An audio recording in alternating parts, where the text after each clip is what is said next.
네, 오늘 말씀 나누도록 하겠습니다. 이사야 11장 1절에서 10절의 말씀으로 나누겠습니다. 첫 번째 주제는 메시아 그는 누구인가입니다. 먼저 우리 1절과 2절의 말씀을 한번 읽도록 하겠습니다. 시작. 이새의 줄기에서 한 싹이 나오고 그의 뿌리에서 가지가 돋아나 열매를 맺을 것이다. 그리고 여호와의 영이 그에게 머물 것이다. 곧 지혜와 통찰의 영, 모략과 용기의 영, 지식과 여호와를 경외하는 영이 그에게 머물 것이다. 아멘. 오늘 본문은 이사야 11장입니다. 주전 8세기를 배경으로 하고 있는데요. 북이스라엘이 아수르에 의해서 무너질 때가 722년, 주전 722년이었거든요. 그 바로 직전에 행해졌던 그 예언이 지금 11장에 담겨 있습니다. 그래서 오늘 본문은 훗날에 도래할 예언된 그 메시아에 대해서 말하고 있습니다. 먼저 1절을 보면 이새의 줄기에서 한 싹이 나오고 이새의 뿌리에서 가지가 돋아나 열매를 맺는다라고 이야기를 하는데 이새가 누구일까요? 다윗의 아버지죠. 그러니까 지금 1절에서는 이새의 후손, 즉 다윗의 혈통을 통해서 메시아가 탄생할 것이다 라고 언급하고 있습니다. 그리고 2절을 보세요. 그 메시아가 탄생할 것인데 그 메시아 위에 여호와의 영이 머물 것이다. 그리고 나서 쭉 지혜와 통찰, 모략, 용기, 또 지식, 여호와를 경외하는 영, 이렇게 인간이 소지할 수 없는 온갖 능력이 메시아에게 임할 것이다 라고 말해요. 이것을 바울이 로마서에서 어떻게 정리를 했냐면 로마서 1장 3절 4절 한번 보겠습니다. 우리 함께 읽습니다. 시작. 하나님의 아들에 관한 것입니다. 그분은 육신으로는 다윗의 후손으로 나셨고 성결의 영으로는 죽은 자들 가운데서 부활해 능력 있는 하나님의 아들로 인정되셨으니 바로 우리 주 예수 그리스도이십니다. 바울은 이야기를 하는 거죠. 예수 그리스도는 육신으로는 다윗의 후손으로 나셨다. 그리고 성결의 영으로는 하나님의 아들이시다. 바울은요, 예수가 부활을 통해 능력 있는 하나님의 아들이 되었다라고 선언합니다. 이사야 11장 2절에서 나오는 그 온갖 영들이 있잖아요. 그런 능력들이 있는데 그 능력들이 한 가지로 수렴한다는 거예요. 무엇으로? 부활로 수렴한다. 그러니까 부활은 모든 영들, 모든 능력을 집합한 최종본이자 끝판왕이다 라고 보시면 돼요. 이사야 11장 2절에서 여기에 나오는 능력들이 부활을 통해서 예수 그리스도 안에서 완전히 성취된다는 거예요. 바울은 정말 기가 막힌 말씀 해석 능력이 있는 거죠. 이 모든 이사야에서 말했던 이 영들 결국 한마디로 부활의 능력이고 그 부활을 통해서 예수 그리스도께서 그 능력을 다 온전하게 갖게 되었다라고 이야기를 합니다. 그래서 이사야 1절에서는 메시아가 이새 혈통으로 나오고 2절에서는 영적인 능력을 가진 존재다라고 이야기를 합니다. 쉽게 말하면 메시아는 누구인가?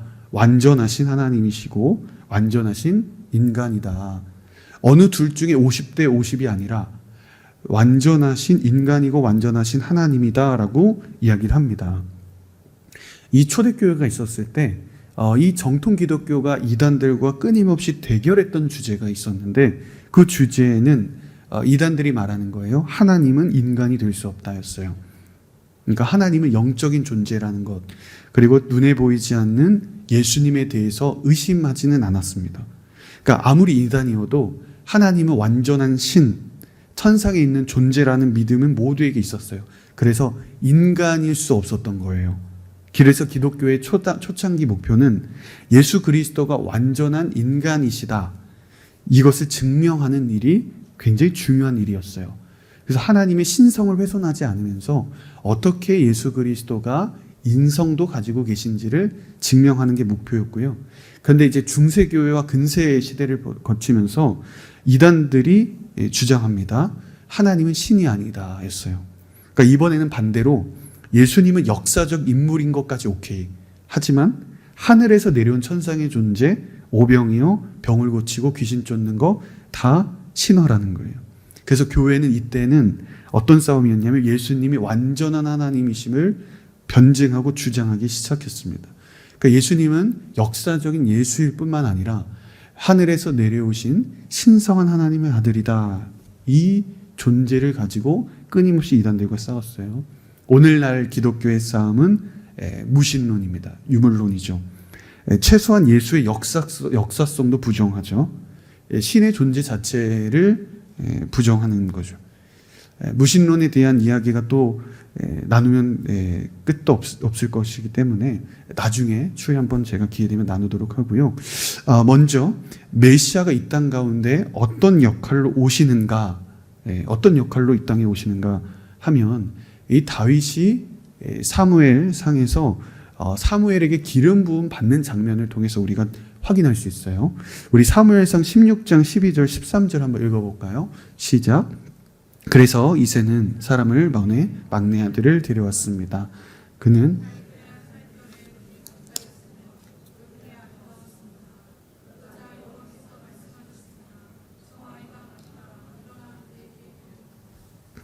기름이 담긴 뿔을 가져와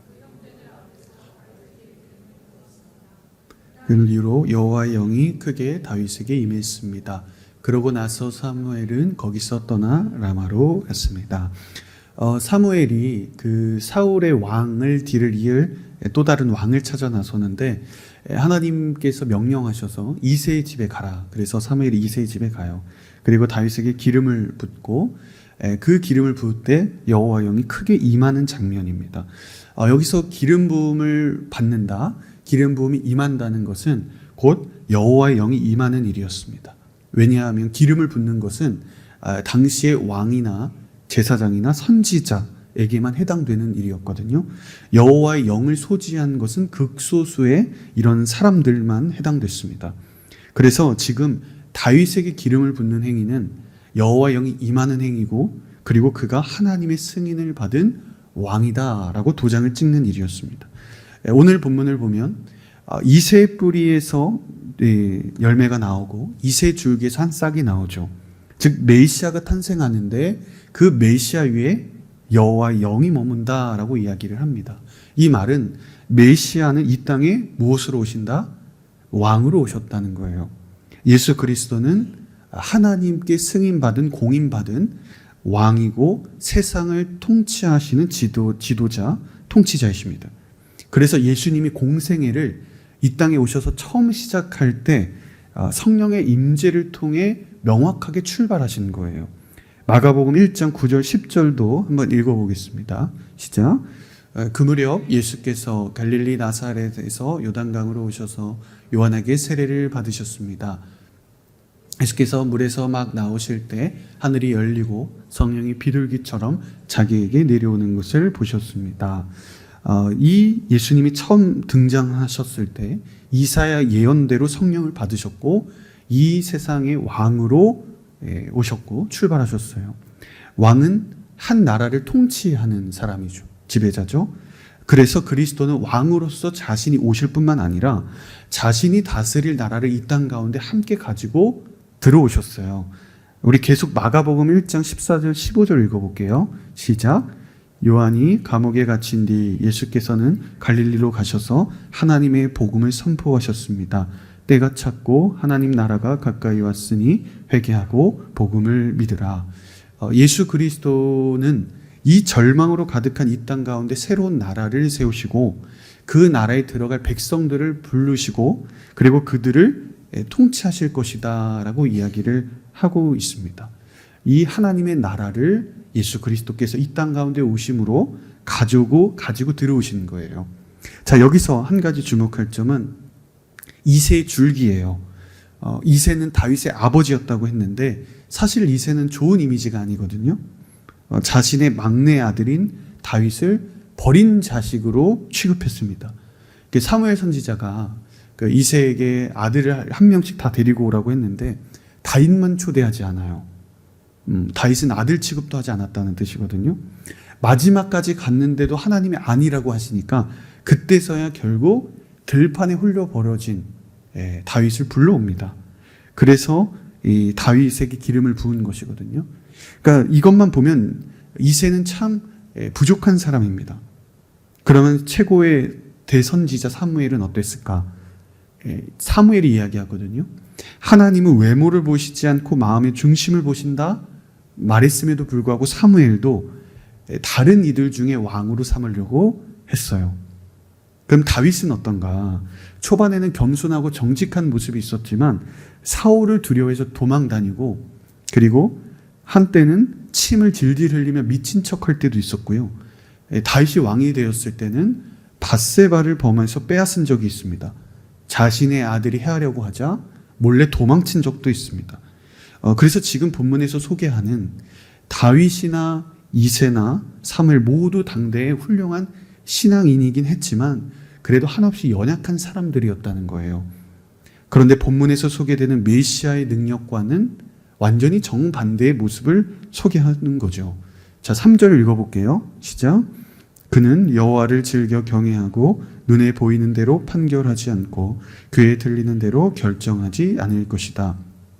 사무엘도 그렇죠. 그리고 이새도 그렇죠. 다윗도 그렇죠. 모두 보이는 대로, 귀에 들리는 대로 판단했습니다. 다윗도 밧세바를 보고 정욕에 이끌렸죠. 그리고 사무엘, 이새 모두 다윗을 보고 뽑은 게 아니라 원저는 그의 외모를, 겉으로 드러난 외모를 보고 다른 아들들을 왕으로 삼으려고 했잖아요. 그래서 오늘 2절에서 소개하는 지혜, 통찰, 모략, 용기, 경애 다들 일부 가지고 있었다고는 하나 굉장히 다 부족한 사람들이었다는 거예요. 완전하지 못했어요. 그래서 성경은 지금 의도적으로 이 메시아와 당대의 사람들을 지금 대조하고 비교하고 있는 거예요. 이스라엘에서 가장 뛰어난 선지자 사무엘도, 이스라엘 최고의 통치자 다윗도, 다윗의 아버지 이새도 그들을 다 합쳐 놓아도 예수 그리스도 메시아 발끝에도 미치지 못하는 사람이라는 겁니다. 오직 예수 그리스도만이 여호와의 영을 온전히 소유한 자이시고 여호와의 영을 온전한 모든 능력을 가진 완전한 사람입니다 라고 메시아를 소개하고 있습니다. 그래서 여러분, 우리가 예수 그리스도가 아니라 이 세상에서 다른 것에서 우리의 문제의 해결책을 찾으면 안 되는 것입니다. 오직 하나님만이 이 세상에 공의와 정의를 실현하실 수 있는 분이신 거예요. 우리가 꿈꾸는 정의, 우리가 말하는 공의는 무엇일까요? 3절에서 말하는 것처럼 눈에 보이는 대로 판결하지 않고 귀에 들리는 대로 결정하지 않는 거죠. 우리는 공평한 리더십, 공정한 사회를 늘 원하잖아요. 우리 4절과 5절 계속 읽어볼게요. 시작. 오히려 그는 악한 사람들을 공의로 판결하고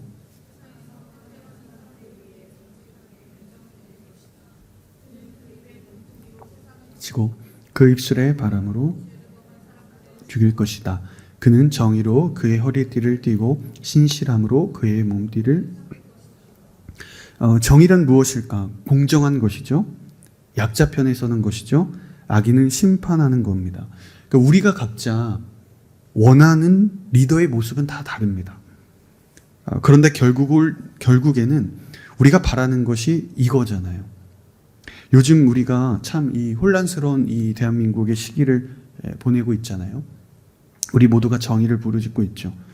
우리는 늘 이 새로운 어떤 정권이 등장하거나 새로운 이 부서의 장이 임명이 되거나 어떤 새로운 어떤 이 변화 또 새로운 리더십이 등장할 때 많은 사람들이 이야기하잖아요. 이 세상에 이 사회의 정의와 공의가 실현될 것이다. 이 사회의 올바른 개혁자가 등장했다 칭찬을 하죠. 그런데 얼마 못 가서 우리는 또 실망하죠. 늘 반복되면서도 불구하고 항상 사람들이 이 땅에서 공의와 정의를 실현할 사람을 찾잖아요. 그런데 우리가 지금까지 이 세상 가운데 온전한 정의와 공의가 구현된 적이 있었나요? 한 번도 없었어요. 그리스도인들이 우리가 말하는 정의는 하나님의 정의입니다. 이 정의의 핵심은 사람은 개혁의 주체가 아니라 늘 개혁의 대상이다라는 거예요. 오직 예수 그리스도만이 공의와 정의를 이 땅 가운데 실현하실 수 있고 새롭게 하실 수 있는 겁니다. 인간은 사람마다 각자가 가지고 있는 정의가 달라요. 모두가 각자가 주장하는 것이 정의라고 말합니다. 그런데 이 세상에 아무리 공의롭다고 말하는 사람도 약자들을 가혹하게 행할 때가 있고요. 악을 더 부추길 때가 있고, 의도했든 아니든 우리는 아무리 정의롭다는 사람도 늘 실수하기 마련이죠. 나는 정말 공정한 사람이다, 나는 외적인 조건으로 판단하지 않고 나는 객관적이라고 주장해도 인간은 결국 눈에 보이는 대로 그리고 들리는 대로 결정하게 되어 있습니다. 인간은 죄인이기 때문이에요. 오직 예수 그리스도만이 이 땅에 정의와 공의를 세우실 수 있다는 것을 우리는 믿을 수 있어야 됩니다. 정의의 허리띠를 띠고 신실함으로 몸의 띠를 띠우신 삼으신 예수 그리스도만이 우리나라를 공의로 인도하실 줄로 믿습니다. 지금 메시아는 이세 줄기에서 탄생한다라고 이야기를 하죠. 왜 굳이 저렇게 연약하고 부족한 사람을 통해서 탄생하실까? 여러분, 만일 메시아가 이 땅 가운데 오시는데 왕이잖아요. 그렇다면 지적이고 명예롭고 혈통 좋은 가문에서 이 세상에 오시면 좋잖아요. 차라리 이세의 줄기가 아니라 다윗의 줄기라고 하는 게 조금 더 낫지 않았을까 싶은 거죠. 이세는 말씀드렸지만 지혜도 부족한 사람이고요. 사람의 눈에 보이는 대로 판단하고 아들을 학대한 사람이잖아요.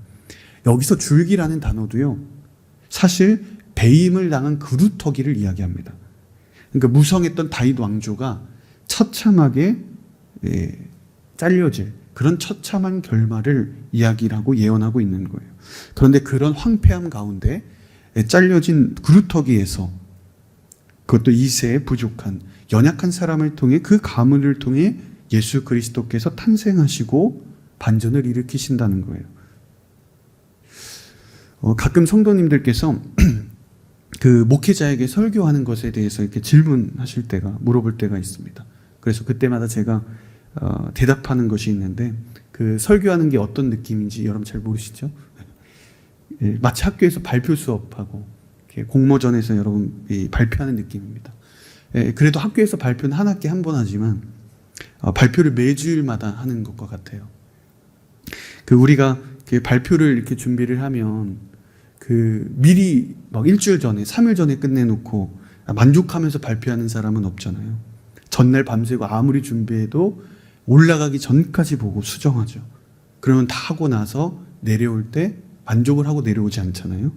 늘 망했다, 더 잘 준비할 거, 이런 아쉬운 마음이 들잖아요. 그러니까 사람들이 이렇게 목회자는 늘 설교를 하고 뭐 매주 또 새벽도 하고 하니까 이렇게 쉽게 한 편 한 편이 나오는 것 같지만, 발표를 100번 한다고 해서 100번 넘어갈 때마다 편해지는 게 아닌 것처럼, 늘 발표를 많이 해도 늘 힘든 것처럼 설교도 아무리 매주 해도 늘 어려운 것은 여러분들과 똑같은 거거든요. 그러니까 아무리 이제 밤새고 준비하고 새벽까지 하고 무대에 올라도 수십 번씩 수정하고 직전까지 해도 만족스러울 때보다 만족스럽지 못할 때가 더 많아요. 그래서 지난번에 이제 남양주누리교회 입당 예배 때 이젠 유임 목사님 오셨을 때 교육자들과 함께 시간을 좀 가졌는데, 유임 목사님도 여전히 가장 힘들고 어려운 게 설교라고 하셔서 모든 교육자가 위로를 받은 적이 있어요. 가끔은 설교가 잘 써질 때가 있고 만족스러울 때도 있지만, 설교 직후에 무대 아래로 내려올 때는 사실 괴로울 때가 더 많죠. 그때 이런 단어를 쓸 걸, 그때 이렇게 좀 해석해 볼 걸, 이런 예화를 할 걸, 이건 뺄 걸, 이런 다양한 생각이 들죠. 무엇보다도 설교가 잘 안 되는 날, 힘든 날은 나 때문에 오늘 이 예배가 다 망쳤다라는 생각이 들 때가 정말 괴로울 때가 있죠. 그래서 예전에 처음에는 설교하고 정말 자괴감이 드는 날이 참 많았거든요.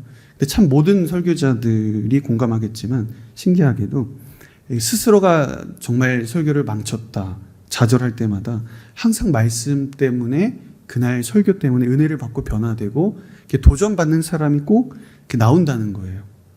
사람들의 평가가 기준은 아니지만 설교가 안 돼서 낙심할 때마다 주님은 이 설교를 들어야 될 사람을 꼭 이렇게 발견하게 하십니다. 이게 가끔 한 번이면 괜찮을 텐데 매번 그런 거예요. 매번. 이런 경험들이 반복됐는데 시간이 흘러가면서, 그래서 경험이 쌓이면서 제가 발견하게 된 사실 하나가 있어요. 설교의 기술이 늘어난 게 아니라 실패해도 좌절하지 않는 법을 배웠거든요. 왜냐하면 설교라는 것은 내가 잘했느냐 못했느냐 내 기준이 아니라 하나님이 하시는 일이더라고요. 이걸 배웠어요. 설교가 잘 안 될 때는 물론 단 아래 내려오면서 큰 자괴감이 밀려오지만 하나님은 그와 별개로 늘 역사하시더라고요. 나의 능력과 실력과는 별개였어요. 여러분, 인생도 마찬가지죠. 세월이 흘러가면서 우리가 배워야 되는 것은 인생의 스킬이나 인생의 신앙의 기술이 아니라 사실은 실패에도 절망하지 않고 실수에도 좌절하지 않는 법을 배우는 거죠. 여러분들의 삶에서 때로 실수하고 미끄러졌을 때 여러분들을 향한 하나님의 계획도 같이 실패하고 미끄러질까요? 내가 실패한다고 해서 여러분들을 향한 하나님의 인도하심도 어그러질까요? 만일 그랬다면 내 인생은 내가 주도하는 거겠죠. 비록 내가 원하는 시험 점수에 나오지 않을 때가 있고 때로는 내가 연애에 실패할 때도 있고 면접에서 떨어질 때도 있어요. 당장에는 내 마음에 엄청난 괴로움이 밀려오겠지만 그러나 그것과는 전혀 상관없이 하나님은 여러분들을 향한 계획을 신실하게 이루어간다는 거예요. 나무통이 다 잘려나가 그루터기만 남은 절망적인 상황에서도 하나님은 메시아를 통한 구원의 계획이 단 한 번도 어긋난 적이 없었습니다. 그래서 여러분, 실패를 묵상하지 않기를 바라요. 여러분 실수에 여러분들의 인생이 잘못될까 두려워하지 마십시오. 여러분들이 그런 실수로 고작 여러분들의 인생이, 여러분들의 미래가 하나님의 은혜 아래, 하나님의 미래가 여러분들을 향한 하나님의 계획이 뒤엉켜 버린다면 사망의 음침한 골짜기에서도 인도하시는 주님이 아닌 것이죠. 예수 그리스도는 이렇게 부족하고 연약한 이세 혈통을 통해서도 다 잘려나간 그루터기만 남은 이 절망적인 상황에서도 싹을 내시고 열매를 맺게 하시는 분이십니다. 희망이 없다고 말하는 이 깜깜한 세상 속에서 소망의 불을 밝히실 분은 오직 예수 그리스도 한 분뿐이시라는 거예요. 하나님은 우리의 황폐한 삶 가운데서도 소망의 열매를 맺게 하실 것입니다. 이 소망, 끊임없이 우리를 향해 선한 길로 인도하시는 주님을 신뢰할 수 있는 저와 여러분들이 되시기를 주의 이름으로 축복합니다. 우리 두 번째 주제를 한번 나눠보겠는데요. 메시아 그가 다스리는 나라입니다. 우리 6절에서 8절 한번 읽어보겠습니다. 시작. 늑대가 어린 양과 함께 살고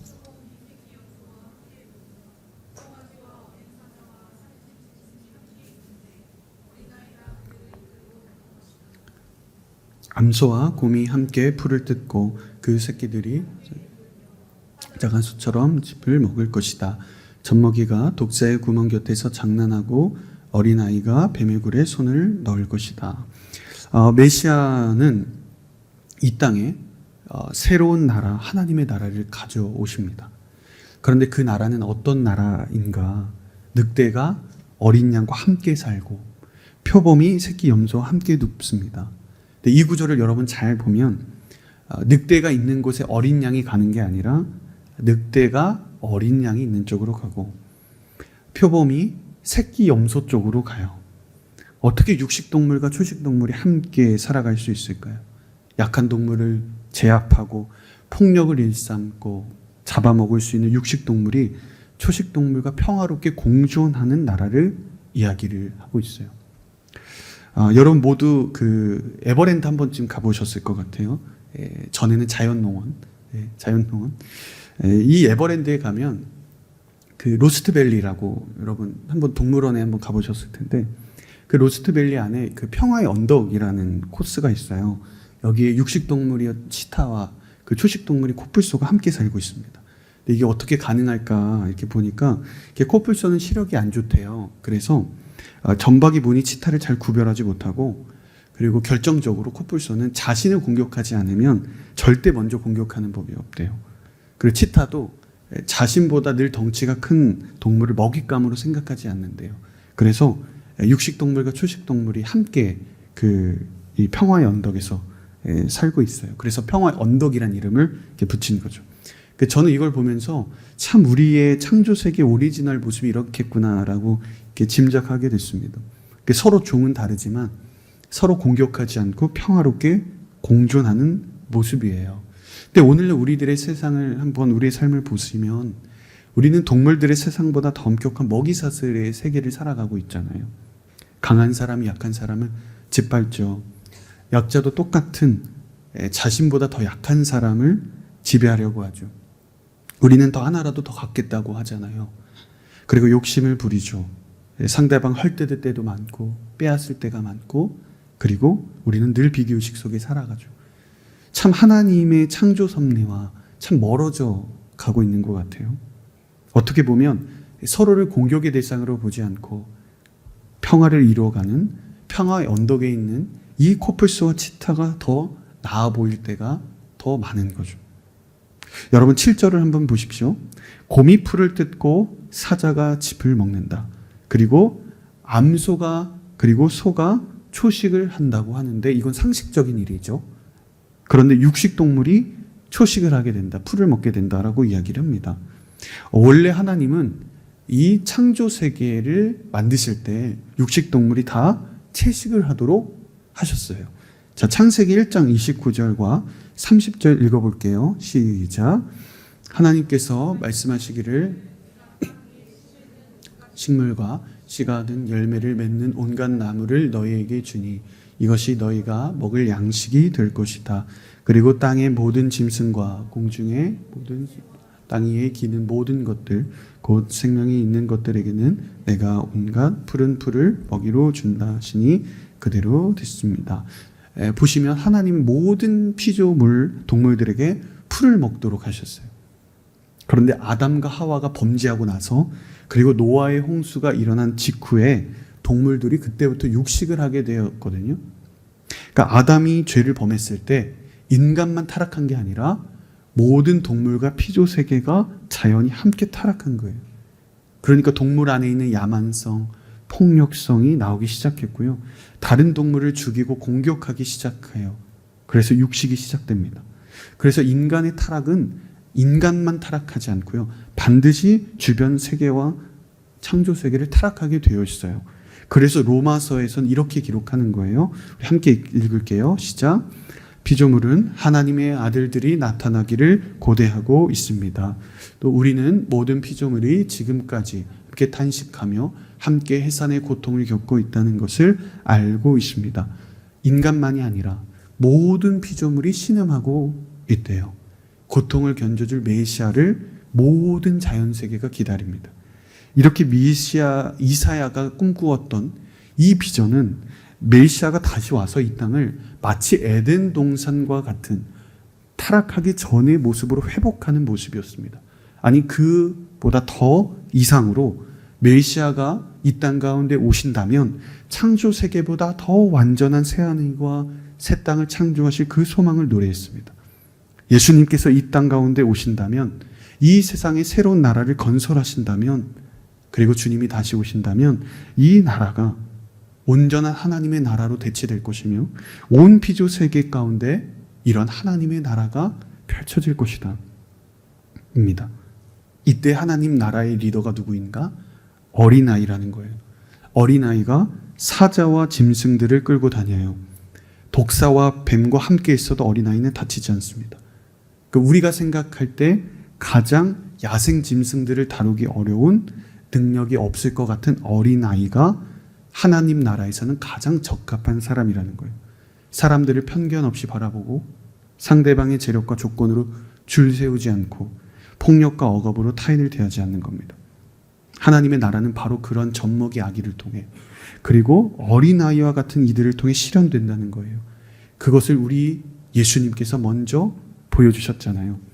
하나님과 근본 본체이시지만 그러나 동등됨을 포기하시고 인간의 육신으로 오셨어요. 세상에서 가장 초라한 모습으로 더러운 외양간 말구유 안에 눕히셨습니다. 말이 먹는 먹이통 안에서 태어나셨어요. 이 세상의 왕으로 오셨는데요. 인류의 소망이요, 화려한 성전과 로마 제국의 왕궁에서 시작된 게 아니라 이 세상에서 가장 초라한 말구유 안에서 세상을 밝힐 빛이 시작됐다는 거예요. 사랑하는 다윗 공동체 여러분, 과연 하나님께서 말씀하시는 이사야가 꿈꾸었던 이 나라를 우리가 만들어갈 수 있을까요?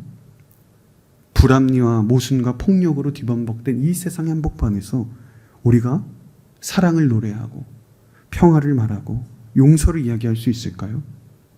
나보다 더 좋은 직장과 더 좋은 집과 더 좋은 배경을 가진 사람들과 비교하지 않고 나에게 주어진 것에 감사하며 하나님이 주신 그 길을 기쁨으로 우리가 걸어갈 수 있을까요? 우리 주님은 끊임없이 그 나라를 꿈꾸라고 말씀하세요. 그 나라에 들어오라고 초청하십니다.